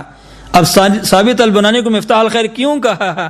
اس لیے کہ ثابت البنانی ہمیشہ علم کی نشر اشاعت کرتے تھے، علم پلاتے تھے۔ دنیا میں علم سے بہتر کوئی نعمت نہیں ہے اور جہل سے بدتر بیماری بھی کوئی نہیں ہے۔ تمام خیروں کا جو اصل بنیاد ہے وہ علم ہے، اور تمام بدبختیوں کی آپ بنیاد دیکھیں تو وہ جہل ہے۔ تمام برائی میں آپ سوچیں، جو کچھ ہوتا ہے اس دنیا میں اللہ کی برائیوں میں سے دیکھیں، اس کی جو بنیادی وجہ ہے وہ جہل ہے۔ اس لیے اللہ نے نوح علیہ السلام کو نصیحت کی تھی، انی اعوذک ان تکون من الجاہلین، میں آپ کو نصیحت کرتا ہوں کہ جاہلوں میں سے نہ بنے۔ جب اللہ وصیت کرتے ہیں تو کوئی قیمتی بات ہوتی ہے نا اللہ کی وصیت۔ اور اعوذ باللہ ان اکون من الجاہلین، موسیٰ علیہ السلام نے کہا تھا میں اللہ کی پناہ مانگتا ہوں کہ میں جاہلوں میں سے ہو جاؤں۔ تو یہ خیر، علم کی وجہ سے ہر خیر پیدا ہوتی ہے معاشرے میں۔ یہ علم روشنی ہے، روشنی اور ظلمت دونوں برابر نہیں ہے۔ علم کی ذریعے سے آپ لوگوں کو جہالت کی ظلمت سے، جہالت کے دلدل سے اور اس کی تمام بدبختیوں اور قباحتوں سے آپ نکال سکتے ہیں۔ تو علم پلانا صرف نہیں کہ آپ عالم ہیں، علمی دروس کا انعقاد کرنا، کوئی علمی کیسٹ اور سی ڈی لوگوں میں بانٹنا، تقسیم کرنا، کسی کتاب کو طبع کرنا، کسی رسالے کو، مختصر سا رسالہ اپنی حلال کمائی سے آپ نے طبع کیا ہے، چھپایا، پھر لوگوں میں تقسیم کر دیا ہے۔ کسی درس کی طرف لوگوں کو دعوت دے دینا، دروس کے لیے ایک مرکز بنانا، کوئی مسجد بنانا، کوئی مدرسہ بنانا یا کوئی سینٹر بنانا جہاں پہ لوگوں تک علم پہنچایا جاتا ہو، یہ سب علم ہے جو علم پلا رہے ہیں۔ آپ جہالت کو ختم کرنے میں کوشش کر رہے ہیں، اس سے بڑا فائدہ ہوتا ہے لوگوں کو۔ اللہ رب العزت کا قرب ملے گا علم کی وجہ سے، جنت ملے گی، لوگوں کو جہنم سے نجات ملے گی، مسلمانوں کو آگاہی ملے گی۔ تو یہ خیر، بہترین جو من انفع ابواب الخیر جو ہے نا وہ علم ہے، علم پلانا۔ اسی طرح کوئی بھی رفاہی کام کرنا جس سے لوگوں کو فائدہ ملتا ہو، ہسپتال بنانا، کلینک بنانا، راستہ بنانا، کنواں کھودنا، یتیم اور فقراء کے ساتھ تعاون کرنا اپنے حلال مال سے، یہ سب جو ہے نا مفتاح الخیر ہے۔ اس کے ذریعے سے آپ دین پلا رہے ہیں، چھوٹی سی چھوٹی بات اور بڑی سی بڑی بات دین کی پلانا اور اس بات کی طرف لوگوں کو دعوت دے دینا اور شر سے لوگوں کو روکنا، یہ مفتاح الخیر ہے۔ تو کوشش یہ کرنی ہے کہ ہماری زبان میں بھی خیر کی بات ہو، ہماری دل میں بھی خیر کی بات ہو، ہماری سوچ میں بھی خیر کی بات ہو، ہماری مال میں بھی خیر ہو، ہماری اٹھنے بیٹھنے میں خیر ہو، چلنے پھرنے میں خیر ہو، تنہائی میں خیر ہو اور لوگوں کے سامنے خیر ہو، بس یہ مفتاح الخیر ہے۔ طوبی لمن جعلہ اللہ مفاتیحا للخیر۔ کچھ لوگ وہ ہوتے ہیں کہ جو زبان کے ذریعے سے زیادہ خیر نہیں پلا سکتے، علم کی کمی کی وجہ سے یا فصاحت نہ ہونے کی وجہ سے یا وہ زیادہ مرعوب ہونے کی وجہ سے، جرأت کی کمی کی وجہ سے نہیں پلا سکتا، لیکن خود خیر پر انتہائی عامل ہے۔ تو ایسے لوگوں کو میں نے دیکھا ہے، زندگی میں تجربہ کیا ہے کہ ایسے لوگوں کے ساتھ بیٹھنے میں انسان کو خیر ملتی ہے۔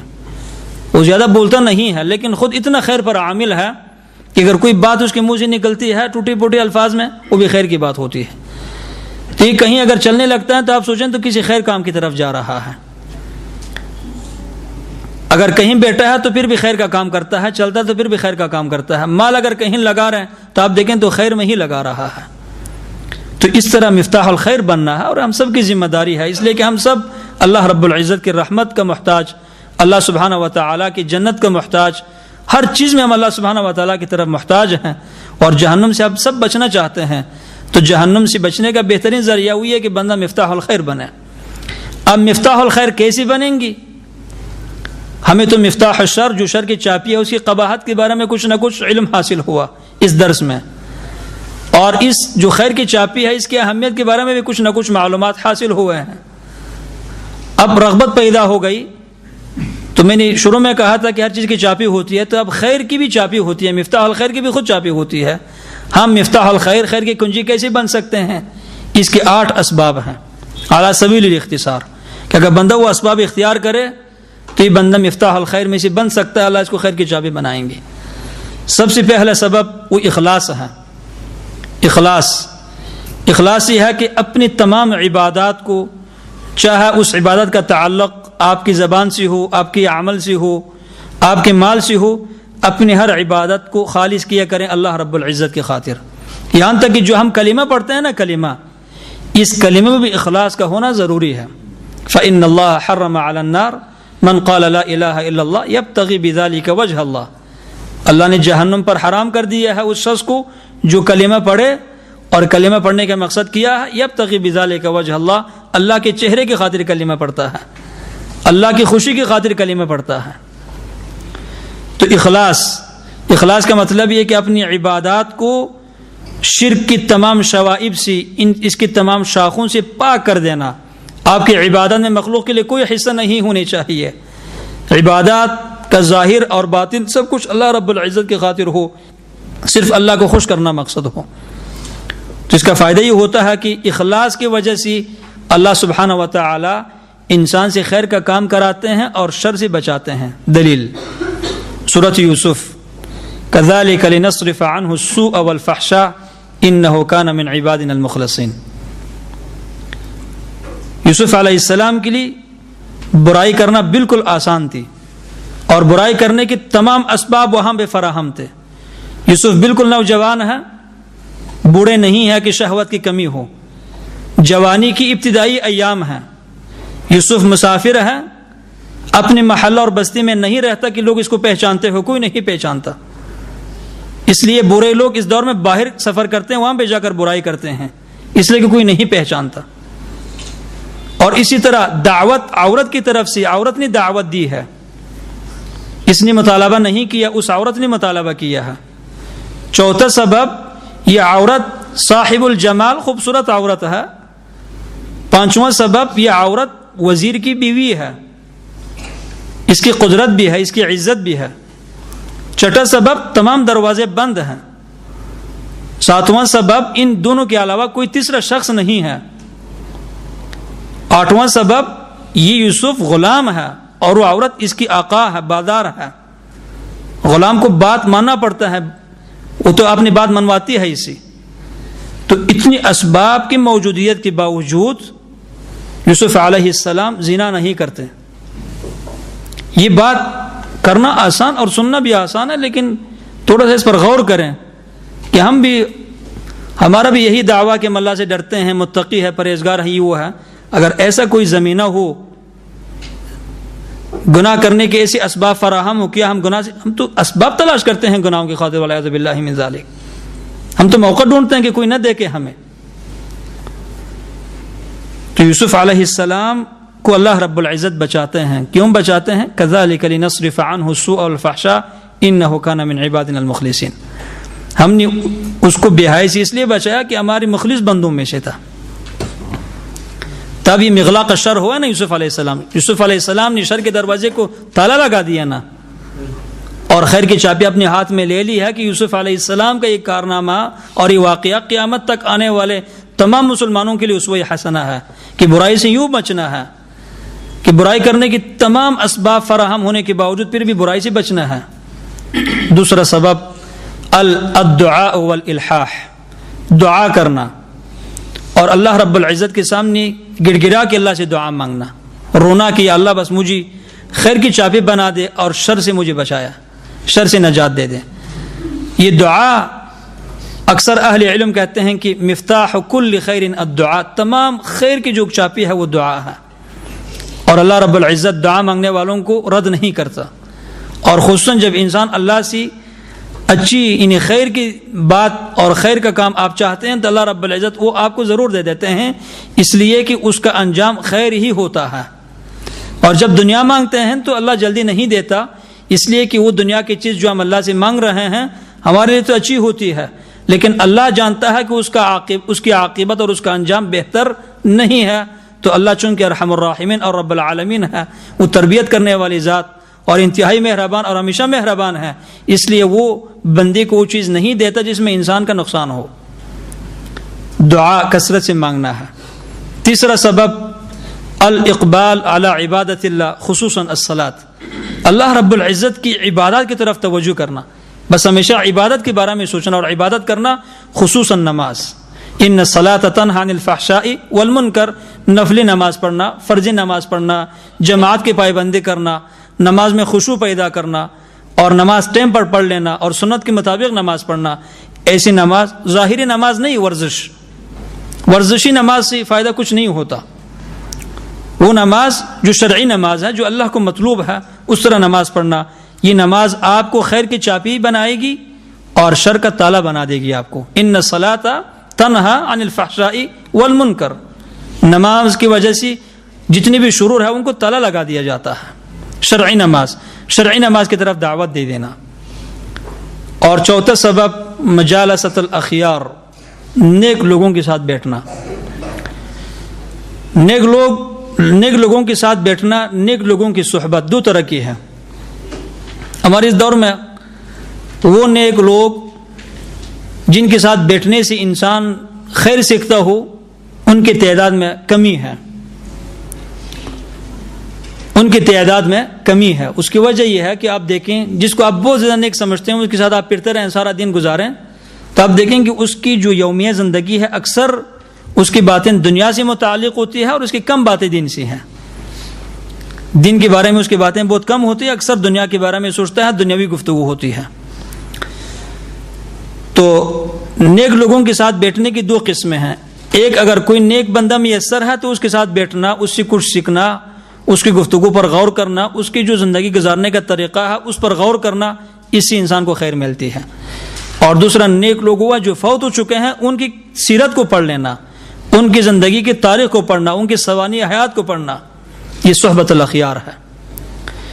اللہ نے مسلمان کو اجازت نہیں دی کہ آپ جس کو چاہیں اپنا دوست بنا لیں اور جس سے چاہیں آپ بیٹھیں اور گفتگو کریں. یہ اختیار ہمیں حاصل نہیں ہے, اس کا بڑا نقصان ہوتا ہے. ابو داؤد کی روایت, اللہ کے رسول کہتے ہیں المرء علی دین خلیلہ فلینظر احدکم من یخالل, انسان ہمیشہ اپنی دوست کے دین پر ہوتا ہے.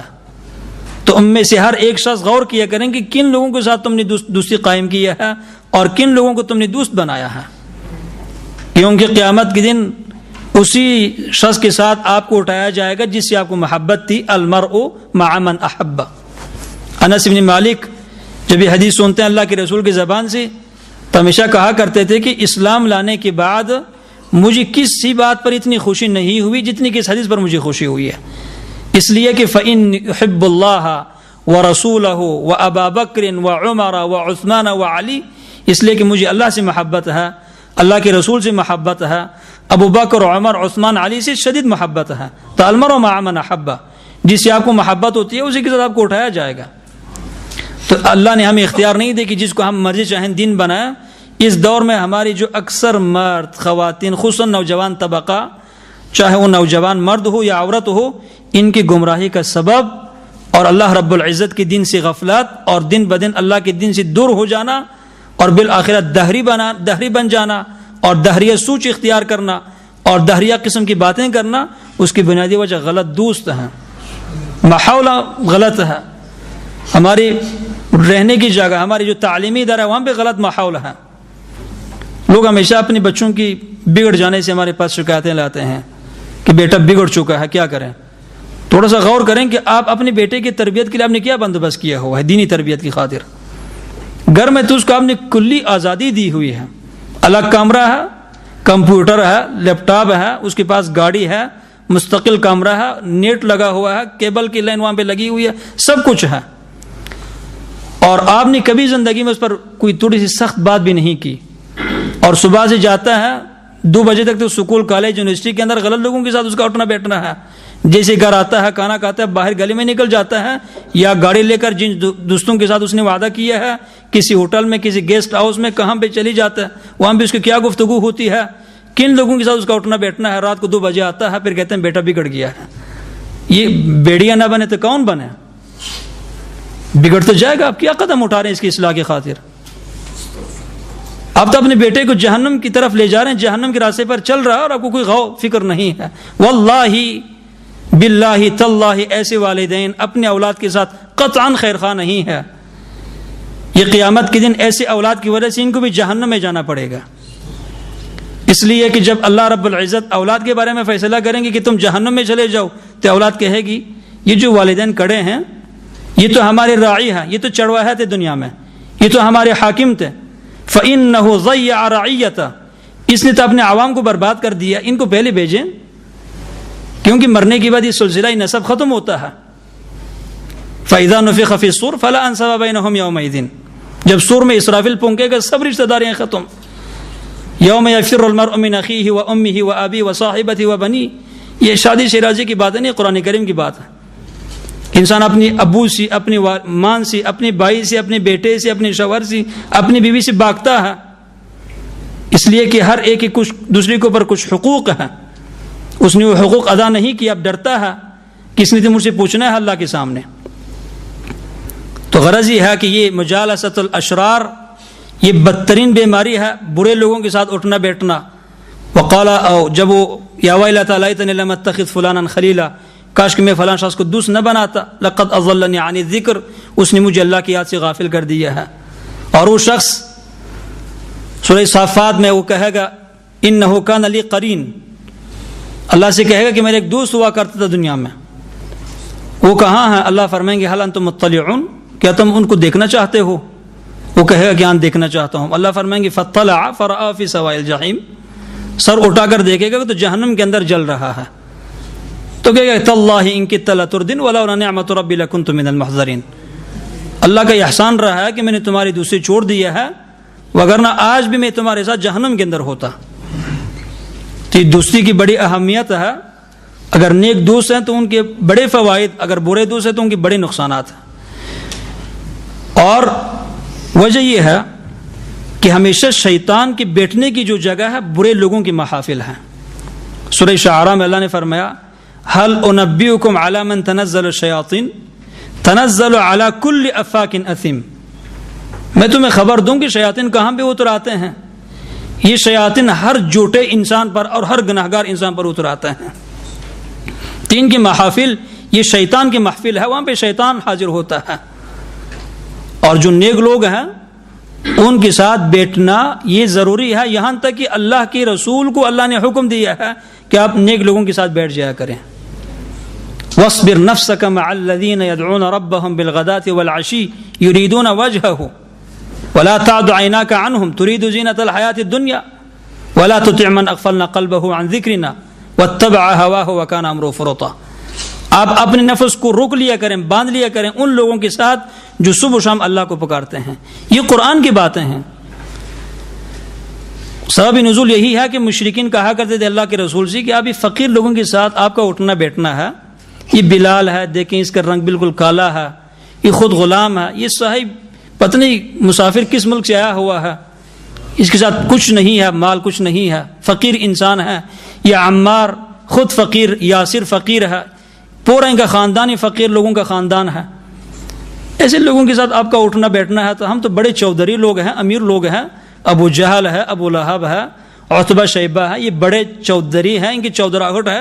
ہماری چودراہٹ ہمیں عزت نہیں دیتے کہ ایسے لوگوں کے ساتھ میں آ کر ہم بیٹھیں. آپ ان کو چھوڑ دیں، اپنے ارد گرد سے ان کو دور کریں تو ہم آپ کے ساتھ آ کر بیٹھیں گے اور آپ سے دین سیکھیں گے. اللہ کے رسول کے دل میں کچھ نہ کچھ میلان پیدا ہوا تھا اس بات کی طرف کہ چلو ان کو وقتی طور پر کہیں گے کہ تم نہ بیٹھ جایا کرو تاکہ یہ لوگ آ کر مسلمان ہو جائیں. لیکن اللہ رب العزت کسی کی خوبصورتی اور کسی کی بدشکلی کی طرف نہیں دیکھتے، اس لیے کہ یہ چیزیں اللہ نے خود دی ہوئی ہے. کسی کی فقر اور مالداری اس کی عزت کا سبب نہیں اللہ رب العزت کے سامنے، اس لیے کہ فقر بھی اللہ نے دیا ہے، مال بھی اللہ نے دیا ہے. جو کچھ اللہ نے خود دیا ہے وہ تو معیار نہیں ہے کامیابی اور غیر کامیابی کا. تو اللہ نے فوراً اپنے نبی کو تنبیہ کیا کہ خبردار، وَاصْبِرْ نَفْسَكَ مَعَ الَّذِينَ، یہی فقراء، یہی سیاپوس بلال، یہی غلام، ان کے ساتھ اپنے بیٹھنا ہے، ان کے ساتھ اٹھنا ہے جو صبح شام اللہ کو پکارتے ہیں. اب ہم اپنے آپ کو مسلمان کہتے ہوئے واللہ بہت سارے ایسے لوگ ہیں جو اپنے آپ کو موحد سمجھتے ہیں لیکن فقیر انسان کے آنے کو اپنے گھر میں اپنی بے عزتی سمجھتے ہیں کہ میرا اتنا نام ہے، میں اتنا امیر انسان ہوں، فقیر صبح شام میرے گھر میں کیوں آ جایا کریں. اپنی نفس کی کبر کو ختم کرنے کے لیے فقیر لوگوں کو دوست بنایا کریں جو نیک ہے. اپنے دسترخوان میں ان کو بلایا کریں، ان کے ساتھ اٹھیں، ان کے ساتھ بیٹھیں، آپ دیکھیں اس میں کیا لذت ہے. کافی عرصہ ہوا ہے کہ میں مدارس سے کٹ چکا ہوں. ابھی کبھی کبھار اتفاق ہوتا ہے سال میں ایک بار یا دو بار کسی مدرسے میں جانا اور طلبۃ العلم کے ساتھ بیٹھنا. جو جائیں اکثر فقیر لوگ ہیں مدارس میں، لیکن صبح سے لے کر شام تک قرآن پڑھتے رہتے ہیں. تو واللہ ان کے ساتھ بیٹھنے میں اتنی لذت مجھے ہوتی ہے کہ وہ کسی پجاڑو گاڑی میں بیٹھنے سے مجھے وہ لذت نہیں ملتی. کسی امیر انسان کے گھر میں جا کر اس کی دسترخوان پر بیٹھ کر کھانا کھانے سے واللہ وہ لذت مجھے نہیں ملتی جو ان فقیر اور غریب طلباء کے ساتھ بیٹھنے سے مجھے لذت ملتی ہے. یدعون ربهم بالغداة والعشی یریدون وجہ اللہ کے خاطر دنیا کو چھوڑ چکے ہیں. یہ بھی دنیا کما سکتے ہیں، وہ بھی سکول پڑھ سکتے ہیں، کالج پڑھ سکتے ہیں، ڈاکٹر بن سکتے ہیں، خوب پیسہ کما سکتے ہیں، اللہ نے ان کو صلاحیت دی ہوئی ہے، لیکن دنیا سے کٹ چکے ہیں دین کی خاطر، صبح شام اللہ کو پکارتے ہیں. ایسے لوگوں کے ساتھ بیٹھنا ہے تو اس سے انسان مفتاح الخیر بنتا ہے، آپ میں خیر کا جذبہ پیدا ہوتا ہے، پھر آپ کی زبان پر آپ کے ہاتھ میں خیر کی چابی پیدا ہوتی ہے. اور ایک سبب النصح لعباد اللہ، اللہ کے بندوں کے ساتھ خیر خواہی کرنا. بس یہ خیر خواہی کا مادہ جیسے آپ کے اندر پیدا ہوتا ہے کہ بس اللہ کی مخلوق کو خیر ہی پہنچانا ہے. اگر کہیں میں کسی کو خیر نہیں پہنچا سکتا کم از کم میں اس کو تکلیف بھی نہ پہنچاؤں. اور یہ مسلمان یہ دین ہے، کل دین. اللہ کے رسول نے کہا کہ الدین النصیحہ، الدین النصیحہ، الدین النصیحہ. 3 بار آپ نے کہا کہ دین خیر خواہی کا نام ہے، دین خیر خواہی کا نام ہے، دین خیر خواہی کا نام ہے. اس میں یہ کہ ولعامتہم، عام مسلمانوں کے ساتھ خیر خواہی کرنا. جیسے خیر کی مادہ پیدا ہوتا ہے آپ کے اندر تو آپ جو ہے نا جو شر کر سکتے ہیں اس شر کو آپ چھوڑ دیں گے، اس لیے کہ شر کرنے میں، شر پلانے میں، شر کی طرف دعوت دینے میں اللہ کے مخلوق کے ساتھ خیر خواہی نہیں ہے. اور آپ کے اندر جو خیر ہے، خیر کا جو جذبہ ہے، خیر کی جو طاقت ہے، اس کو آپ استعمال کریں گے، اس لیے کہ اس میں بندوں کی خیر ہے، خیر خواہی ہے. اور ایک سبب وہ مکارم الاخلاق ہے کہ بندہ اپنے اخلاق کو بہتر کرے، اس لیے کہ حسن اخلاق یہی ہے کہ آپ لوگوں کو خیر پہنچائیں، اور برا اخلاق یہ ہے کہ آپ لوگوں میں شر پلائیں. تو جیسے انسان میں اخلاق، خوش اخلاقی، اب لوگوں نے کتنا معیارات بدل دیا ہے. کوئی ایسا شخص ہے کہ جو سر سے لے کر پاؤں تک شر کے اندر مبتلا ہے اور اس کے کام ہی بس شر پلانا ہے، لیکن یہ کہ گفتگو کرنے میں اس کی گفتگو میں تھوڑی سی لچک ہے، بھائی جان، بہن، فلان، بس کہتے ہیں یہ تو بڑا خوش اخلاق انسان ہے. بھائی خوش اخلاقی اس میں کہاں ہے؟ اس کے سر سے لے کر پاؤں تک شر کے اندر ڈوبا ہوا ہے، ناگفتہ بے باتیں اس کی زبان سے نکل آتی ہے، اس کی سوچ میں شر ہے، اس کا کام ہی شر ہے، حرام کھاتا ہے، حرام پلاتا ہے، حرام کہتا ہے، حرام سنتا ہے، حرام کرتا ہے. اس کی شب روز جو مصروفیت ہے اللہ کی معصیت کے اندر ہے، اور اس کو تم نیک اخلاق، خوش اخلاق کہہ رہے ہو. خوش اخلاق تو وہ جو خیر پلاتا ہے لوگوں میں. مکارم الاخلاق، حسن اخلاق پیدا ہونے سے انسان میں جو ہے نا وہ خیر کا مادہ پیدا ہوتا ہے. اور ایک بہترین سبب وہ نبی کریم صلی اللہ علیہ وسلم کی سنت کی پیروی ہے۔ عبداللہ بن مسعود بیان کرتے ہیں کہ اوتی رسول اللہ علم رسول اللہ صلی اللہ علیہ وسلم مفاتح الخیر و جوامعہ و خواتمہ، اللہ کے رسول کو خیر کی جو جامع باتیں ہیں وہ اللہ نے سکھائی ہے، اور خیر کی جو چابی ہے وہ اللہ نے آپ کو دی ہے، اور خیر کی جو مہر ہے وہ اللہ نے آپ کو دی ہے۔ تو اب اللہ کے رسول سراسر خیر ہے، اللہ کے رسول کی ہر حدیث سراسر خیر ہے، وہ خیر کی چابی ہے۔ تو جتنا آپ اللہ کے رسول کی سنتوں پر عمل کریں گے اتنی آپ میں خیر پیدا ہوگی اور خیر کی چابی آپ بنیں گی، خیر کی چابی۔ اور ایک بہترین سبب اپنے اندر خیر پیدا کرنے کا وہ ہے الخوف من القیامہ، قیامت سے ڈرنا، کہ یوم یقوم الناس لرب العالمین، ایک دن وہ آئے گا کہ سب لوگ اللہ کے سامنے کھڑے ہوں گی، میں بھی کھڑا ہو جاؤں گا، اور اس دن بچنے کا صرف ایک ہی ذریعہ ہے، یوم لا ينفع مال ولا بنون الا من اتى الله بقلب سلیم۔ مال کام نہیں آئے گا، اولاد کام نہیں آئے گی، صرف جو قلب سلیم ہے، اور قلب سلیم اس وقت بن سکتا ہے کہ جب قلب کی جو لشکر ہے، قلب کی جو فوجی ہے، یہ ہمارے اعضاء یہ سالم ہو، کس چیز سے سالم ہو؟ اللہ کی معصیت سے سالم ہو، دین کی مخالفت سے سالم ہو، سلامتی ہو۔ تو اعضاء کی سلامتی سے دل میں سلامتی پیدا ہوتی ہے، اور وہ قلب سلیم ہے جس میں توحید ہے، ایمان ہے، توفیق ہے، جس میں اللہ کی محبت، اللہ کے دوستوں کی محبت، اللہ کے نافرمانی سے نفرت، اور اللہ کے جو دشمن ہے ان کا بغض اس دل کے اندر جمع ہوتا ہے، اس کو قلب سلیم کہا جاتا ہے۔ تو قیامت کے بارے میں جب سوچ پیدا ہو جائے تو پھر انسان اسی جو ہے نا وہ مفتاح الخیر بنتا ہے۔ تو اپنی اس گفتگو کو ایک مثال کے ساتھ ختم کر دیتا ہوں۔ اس پوری گفتگو کو اب ایک مثال میں سمجھ سکتے ہیں۔ اگر کسی کو خیر کی چابیوں کے بارے میں علم نہیں ہے، یا شر کے دروازوں کے بارے میں اس کو علم نہیں ہے، تو اس کی مثال یہ کہ عمارت ہے آپ کی اس ڈیفینس میں، جس کی کوئی 10 منزلیں ہیں، اس کے اندر بہت سارے کمرے ہیں، کسی کمرے کے اندر شیر ہے جو کہ ایسے کھلا رکھا ہوا ہے، بند نہیں ہے، اور کسی کمرے کے اندر جو ہے نا وہ شراب ہے، کسی کمرے کے اندر جو ہے نا وہ آگ ہے، کسی کمرے کے اندر اژدہا ہے، کسی کمرے کے اندر کاٹنے والا کتا ہے، کسی کمرے کے اندر ایسا زہر ہے کہ جیسے کھول دیں گے تو آپ کے چہرے پر لگے گا، آپ کی سانس کی نالیوں میں چلی جائے گا اور دل تک پہنچ جائے گا اور آپ کی موت واقع ہو جائے گی۔ اور کسی کمرے کے اندر جو ہے نا وہ روشنائی ہے، کسی کمرے کے اندر حلوہ ہے، کسی کمرے کے اندر مٹھائی ہے، کسی کمرے کے اندر کوئی جو ہے نا وہ خوبصورت قسم کے پھول رکھے ہوئے ہیں، کسی کمرے کے اندر عطر اور خوشبو ہے۔ جیسے آپ اس عمارت کے اندر داخل ہوں گی تو دروازے کے پاس گیٹ میں ہی چابیاں ہیں تمام کمروں کی چابی وہاں پہ پڑی ہوئی ہے، اور آپ کو ان چابیوں کے بارے میں علم نہیں ہے۔ آپ بلا علم جہالت کی بنیاد پر ایک چابی اٹھائیں گے اور جا کر ایک دروازے کو کھول دیں گے جس کے اندر زہر ہے، جیسے دروازے کو کھول دیں گے موت واقع ہو جائے گی، یا اس دروازے کو کھول دیں گے جس کے اندر شیر ہے، جیسی دروازہ کھول دیں گے وہ آپ کے اوپر حملہ آور ہوگا، آپ کو پاڑ دے گا، ختم کر دے گا، کھا جائے گا، یا وہ اس کمرے کو کھول دیں گے جس کے اندر سانپ ہے، اژدہا ہے، یا پھر آپ اس کمرے کو کھول دیں گی جس کے اندر پول ہے۔ اس کمرے کو آپ کب کھول سکتے ہیں جس کے اندر پول یا خوشبو ہے؟ جب آپ کو ان چابیوں کے بارے میں علم ہوگا تو آپ اس کمرے کی چابی اٹھائیں گی جس کمرے کے اندر خوشبو ہے، جس کمرے کے اندر کھانے کی چیزیں ہیں، پینے کی اشیاء پڑی ہوئی ہے، تو آپ جا کر اس سے مستفید ہوں گی۔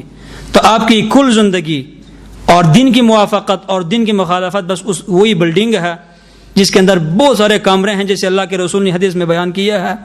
آپ نے ایک ایسی لکیر کھینچا اور پھر کہنے لگے، پھر اس کے ساتھ ساتھ آپ نے بہت سارے لکیریں کھینچنے کے بعد کہنے لگے یہ جو ایک راستہ ہے یہ سبیل الخیر ہے، یہ میرا راستہ ہے جو سیدھا آپ کو اللہ تک، جنت تک پہنچائے گا۔ اس کی ارد گرد جو میں نے لکیریں کھینچی ہے یہ سب جہنم کے دروازے ہیں، اور ہر دروازے پر ایک دعوت دینے والا کڑا ہے جو آپ کو دعوت دیتا ہے کہ اس سیدھے راستے پر چلتے ہوئے کبھی آپ کو یہاں سے آواز آتی ہے، کبھی یہاں سے آواز آتی ہے جو کہتا ہے کہ یہاں پہ آ جاؤ، اس دروازے کے اندر گھس جاؤ، اس دروازے میں داخل ہو جاؤ۔ نجات وہی پائے گا جو سیدھا اسی راستے پر چلتے رہے، ان آوازوں کی طرف توجہ نہ دے دے۔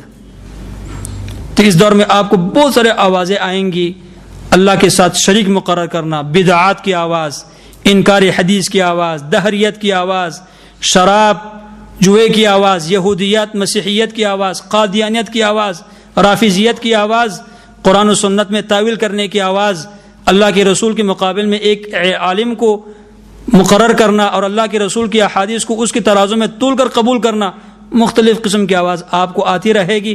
ایک ہی راستے پر چلنا ہے، کسی آواز کی طرف توجہ نہیں دینا. اللہ رب العزت نے فرمایا سورہ رعد میں افمن یعلم انما انزل الیک من ربک الحق کمن هو اعمی انما یتذکر اولو الالباب. وہ شخص جو جانتا ہے کہ اللہ کے رسول پر جو کچھ نازل کیا گیا وہ حق ہے، کیا یہ شخص اور وہ شخص جو نہیں جانتا، جو کہ نابینا ہے، دونوں برابر ہے؟